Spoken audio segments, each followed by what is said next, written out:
First, we need to pour the boiling water in the plastic bottle.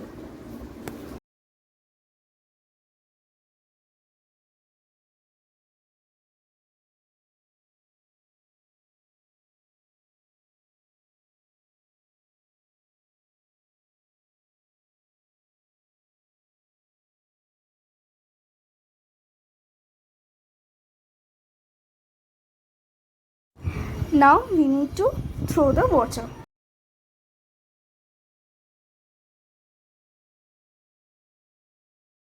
Now we need to put the water in the freezer.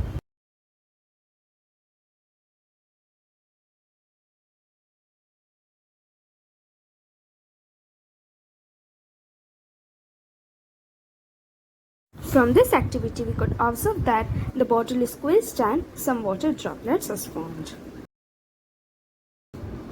Here, the bottle is squeezed because as I put hot water inside it, the hot water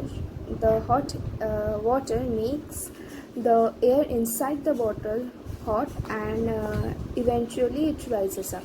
It creates a low pressure region inside the bottle, and when I put it in the freezer, it is getting a cold pressure or a high pressure from the atmosphere. Hence, it is squeezed.